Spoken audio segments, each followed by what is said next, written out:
నమస్కారం అండి. నా పేరు డాక్టర్ కవిత, ఫర్టిలిటీ స్పెషలిస్ట్, శ్రేష్ఠ ఫర్టిలిటీ సెంటర్ ఈసీఆర్ నేరేడ్మెట్. ఈరోజు మనం ట్యూబర్క్లోసిస్ ఇన్ ఇన్ఫర్టిలిటీ అంటే ట్యూబర్క్లోసిస్ లేదా క్షయవ్యాధి అనేది పిల్లలు అవ్వకుండా ఉండడానికి ఏ విధంగా కారణమవుతుందో తెలుసుకుందాము. ఈ ట్యూబర్క్లోసిస్ అనేది యూజువల్గా రెస్పిరేటరీ అంటే లంగ్స్ పైన యూజువల్గా ఎఫెక్టివ్ అవుతూ ఉంటుంది.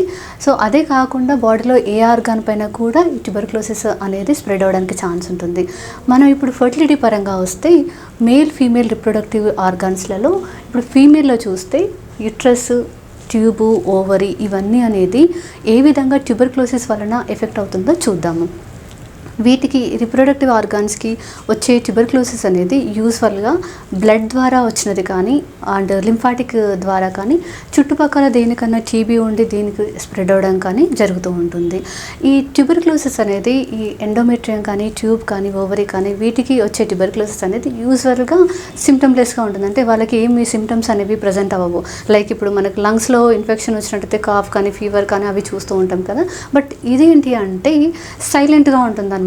అంటే ఎలాంటి సిమ్టమ్స్ యూజువల్గా కనిపించవు. చాలామందిలో పిల్లల కోసం ట్రీట్మెంట్ కోసం వచ్చినప్పుడు నార్మల్ ఎవాల్యుయేషన్ చేసేటప్పుడు ఈ ఇన్ఫర్టిలిటీ ప్రాబ్లం ఉన్నవారికి మనకి ఎండోమెట్రియల్ టీబీ కానీ ఇవి కానీ మనం చూడడం అనేది జరుగుతూ ఉంటుంది. అండ్ నెక్స్ట్ కొద్ది మందిలో పెల్విక్ పెయిన్ అంటే కింద అబ్డామిన్లో పెయిన్ కానీ లేదంటే మెన్స్ట్రల్ ఇర్రెగ్యులారిటీస్ కానీ అబ్నార్మల్ వెజైనల్ డిశ్చార్జ్ కానీ యూజువల్గా చూస్తూ ఉంటాము. జనరల్గా 20 to 40 years ఏజ్ ఉన్న వాళ్ళలో ఈ ఎండోమెట్రియల్ టీబీ కానీ అండ్ రిప్రొడక్టివ్ ఆర్గన్స్ ఈ టీబీ కానీ మనం రెగ్యులర్గా చూస్తూ ఉంటాము. ఈ ట్యూబర్క్లోసిస్ వలన ఏ విధంగా ఇవి డ్యామేజ్ జరుగుతుంది ఓవరీ కానీ ట్యూబ్ కానీ గర్భసంచికి అంటే ఎక్కువగా ట్యూబర్క్లోసిస్లో ఎఫెక్ట్ అయ్యేది ఫాలోపియన్ ట్యూబ్ అండి. ఈ ట్యూబ్ యూజువల్గా 90 to 100% ఈ ట్యూబ్ అనేది ఎఫెక్ట్ అవుతుంది. అండ్ నెక్స్ట్ గర్భసంచి 50 నుంచి 70% వరకు ఈ గర్భసంచి ఎఫెక్ట్ అవ్వడానికి ఛాన్స్ ఉంటుంది. తర్వాత ఓవరీ, ఇందులో 30% వరకు ఈ అండాశయం అనేది ఎఫెక్ట్ అవుతుంది. ఇప్పుడు ట్యూబీ వలన ఏం ప్రాబ్లం అవుతుందో తెలుసుకుందాము. ఈ అండాశయంలో ఊఫరైటిస్ కాసెస్ ఇన్ఫ్లమేషన్ అనేది కాజ్ చేయడం వలన ఇక్కడ స్కార్ టిష్యూ అనేది ఫామ్ అవుతుంది. దాని తర్వాత ఈ స్కార్ టిష్యూ ఉండడం వలన ఈ అండాశయం నుంచి అండం బయటకు రిలీజ్ అయ్యేటప్పుడు అంటే రప్చర్ అయ్యేటప్పుడు అండాశయంలో ఫాలికల్ పెరిగి ఆ ఫాలికల్ అనేది పగిలిపోయి అండం బయటకు వచ్చే విధానం అనేది ఇది ఆపేస్తుంది ఈ స్కార్ టిష్యూ అనేది.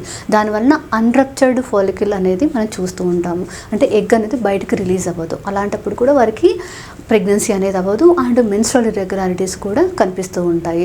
అండ్ ఇక్కడ ఎండోక్రైన్ డిస్టర్బెన్స్ కూడా అంటే హార్మోన్ రిలీజ్ అయ్యేటప్పుడు ఆ హార్మోన్ ఫార్మేషన్లో కూడా ఇక్కడ డిస్టర్బెన్స్ అనేది ఇది కాజ్ చేస్తుంది. Next tube. ఈ ట్యూబ్లో ట్యూబర్క్లోసిస్ అనేది లోపల ఇన్ఫ్లమేషన్ని కాజ్ చేస్తుంది. అండ్ తర్వాత స్కారు టిష్యూ ఫైబ్రోసిస్ ఇవన్నీ ఉండడం వలన ఈ లోపల అతుకులు ఉండిపోయి ఈ ట్యూబ్ అనేది బ్లాక్ అవుతూ ఉంటుంది.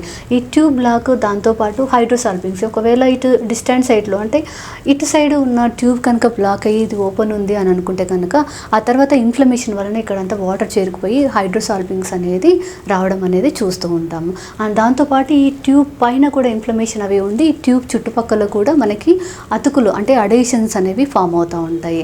నెక్స్ట్ యుట్రస్లో ఈ ఎండోమెట్రియం అనేది ఎఫెక్ట్ అవుతుందండి. ఈ ఎండోమెట్రియం ఎఫెక్ట్ అయినప్పుడు ఎండోమెట్రైటిస్ ఇన్ఫ్లమేషన్ని కాజ్ చేసి ఆ టిష్యూ అనేది అక్కడ డ్యామేజ్ అయిపోయి ఫర్దర్గా ఇన్ఫ్లమేషన్ వచ్చి అది హీల్ అయ్యేటప్పుడు స్కార్ టిష్యూ అది ఫామ్ అవుతుంది. ఈ తర్వాత ఇక్కడ ఈ అతుకులు అనేవి ఫామ్ అవుతూ ఉంటాయి. అండ్ ఇవి ఎక్కువగా ఫామ్ అయినప్పుడు ఆషర్మన్ సిండ్రోమ్ అని అంటాం. అంటే కంప్లీట్గా క్యావిటీ అనేది క్లోజ్ అయిపోతూ ఉంటుంది. ఇదే కాకుండా కొద్దిమందికి ఈ అడేషన్సే కాకుండా నార్మల్గా థిన్ ఎండోమెట్రియం అంటే మనము ట్రీట్మెంట్ ఇస్తాము. ఇప్పుడు ఐవీఎఫ్ చేసిన తర్వాత కానీ నార్మల్ సైకిల్స్లో కానీ మెడికేషన్ ఇచ్చిన తర్వాత వాళ్ళకి గర్భసంచి పొర అనేది సరిగ్గా పెరగదు. థిన్ ఎండోమెట్రియం అంటాము. ఈ విధంగా థిన్ ఎండోమెట్రియం ఉన్న వాళ్ళకి మనము టీబీ సస్పెక్ట్ చేసి ఎండోమెట్రియల్ టిష్యూ అనేది మనము టీబీ పీసీఆర్ కానీ టీబీ టెస్ట్కి అనేది పంపించడం అనేది జరుగుతుంది. కాబట్టి ఒకవేళ ప్రెగ్నెన్సీ అవ్వట్లేదు అని అనుకొని మిగతా రీజన్స్ ఏమీ కనిపించట్లేదు అంటే కనుక మనం కంపల్సరీ వారికి టీబీ ఏమన్నా ఉందో అని సస్పెక్ట్ చేసి ఆ టిష్యూ అనేది పంపించేసి వాళ్ళకి టీబీ ఉందా లేదా అనేది కన్ఫర్మ్ చేసుకుంటాము. ఒకవేళ ఉన్నట్లయితే వాళ్ళకి ఏటీటీ ట్రీట్మెంట్ అంటే యాంటీ ట్యూబర్క్లోసిస్ డ్రగ్ ఇచ్చిన తర్వాత ఒక 6 months to 9 months డిపెండింగ్ వాళ్ళ కండిషన్ని బట్టి ఆ కోర్స్ ఇచ్చిన తర్వాత మళ్ళీ ఫర్దర్గా ట్రీట్మెంట్ అనేది స్టార్ట్ చేస్తూ ఉంటాము. ఇది యూజువల్గా ఆడవారిలో చూస్తుంది. మగవారిలో కూడా ఈ టీబీ అనేది ఎఫెక్ట్ చూపిస్తుంది. అది దేనిపైన చూపిస్తుంది అంటే మగవారిలో ఈ టెస్టిస్ ఉంటుంది, దీనిపైన చిన్న డక్స్ లాగా ఎపిడెడమిస్ అవి ఉంటాయండి. అండ్ ఇక్కడ ప్రోస్టేట్ అది ఉంటుంది. యూజువల్గా టీబీలో ఈ టెస్టిస్, ఎపిడెడమిస్ అండ్ ప్రోస్టేట్ ఇవి ఎఫెక్ట్ అవ్వడానికి ఛాన్స్ ఉంటుంది. తద్వారా వాళ్ళకి డక్టల్ అబ్స్ట్రక్షన్ అంటే ఎపిడెడమిస్ అనే ఆ డక్ట్ అనేది క్లోజ్ అవ్వడం జరుగుతుంది. వారికి అజోస్పర్మియా లాగా అలా ప్రజెంట్ అవ్వచ్చు. అండ్ నెక్స్ట్ టెస్టిక్యులర్ అట్రోఫీ, ఆ టెస్టిస్ కూడా పూర్తిగా డ్యామేజ్ అయిపోవడం వలన కూడా స్పర్మ్ ప్రొడక్షన్ అనేది ఇంపేర్ అవుతుంది. సో ఈ విధంగా వారికి టెస్టిక్యులర్ మాస్ ద్వారా కానీ లేదంటే అబ్స్ట్రక్షన్స్ ద్వారా కానీ అండ్ కొద్దిమందికి యూరిన్లో బ్లడ్ కూడా చూస్తూ ఉంటాము. సో యూజువల్గా వీరికి కూడా నాన్ స్పెసిఫిక్గా ఉంటాయి సిమ్టమ్స్. కాబట్టి ఏదైనా సస్పిషన్ ఉంది, ఏదైనా డౌట్ ఉంది అనుకుంటే మనం ఫస్ట్ టీబీని రూల్ అవుట్ చేసేసుకొని ఒకవేళ ఉన్నట్లయితే కనుక దానికి టీబీకి సంబంధించిన మెడిసిన్ ఇచ్చిన తర్వాత ఫర్దర్గా మన ట్రీట్మెంట్ అనేది ప్రొసీడ్ అవుతూ ఉంటాము. Thank you.